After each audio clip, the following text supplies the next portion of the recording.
Life is not easy. It is not. Don't try to make it that way. Life's not fair. It never was. It isn't now, and it won't ever be. Do not fall into the trap, the entitlement trap, of feeling like you're a victim. You are not. Get over it and get on with it. And yes, most things are more rewarding when you break a sweat to get them.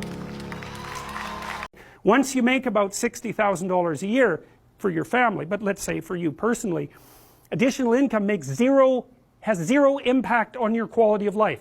Zero. So why work 80 hours a week? Well, men will do it. Some men, very few.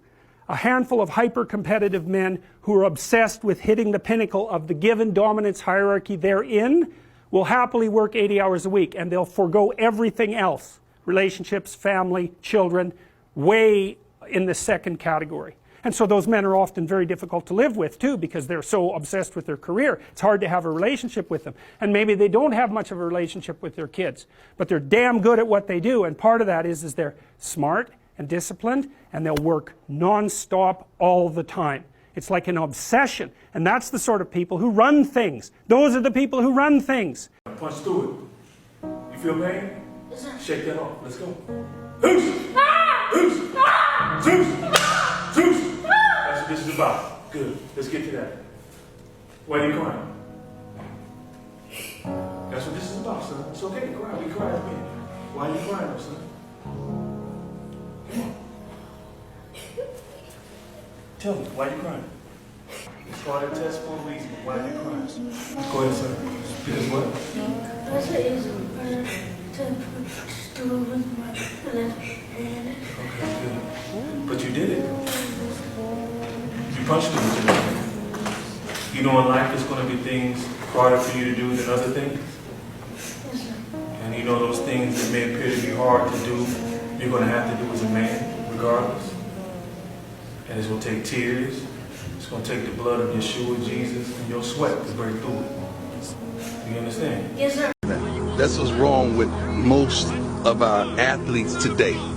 We don't practice to be great. We don't practice to be dominant. We practice to practice. What do you mean by that, Prime? I'm glad you asked. We practice counting the number of periods. We practice understanding how much time we got left. We practice just to get through practice. We cutting deals in practice. You go soft, I go soft. We don't practice to be dominant. When I ask you, what was your purpose of practice? You ain't got no answer for me. I'm gonna ask you, what is your purpose of practice? I don't care if you practice at work. I don't care if you practice with your relationship. I don't care if you practice in any endeavor you choose to do. What is your purpose for practice?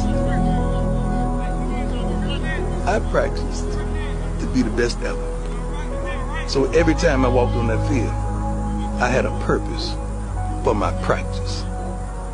True. I know this. I don't accept disrespect. I do not tolerate it. But I never have to, because I give everyone my respect first. Yeah. You gotta really just be having a bad day. And then, with the plateau that I'm on now, I'll walk away. Yeah.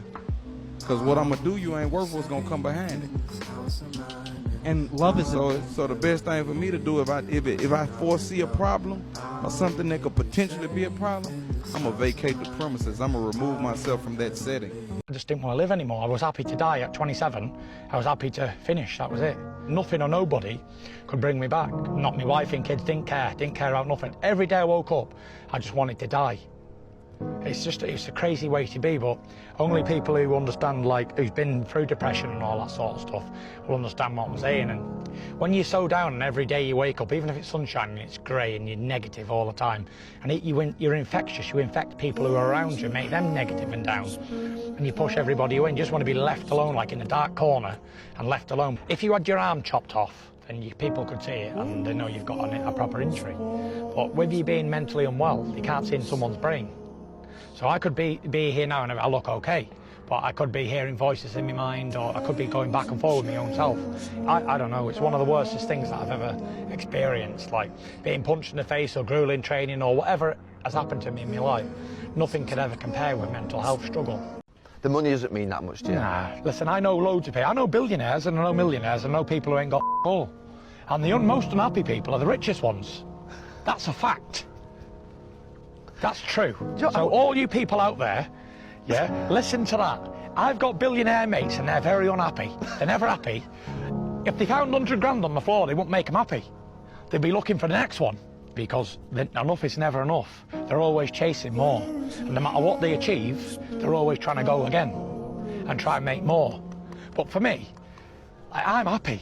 I'd be happy if I lived in a council flat up there in a tower block. I don't really care because I don't need a flash house or a flash car for someone to like me. If they don't like me, then f*** them. You got 2 ears and 1 mouth. Listen twice as much as you speak. Yeah. You got to hear with your ears. You know. Or you got to hear with your eyes and see with your ears. Yeah. And I was like, what? Yeah. Because everything I see, I understand. And everything I hear, I look at. Yeah. Now I understand what that means. I understand the metaphor of it all. What is pressure? Pressure's a single mama trying to make ends meet. Father gone somewhere she don't know when he coming back.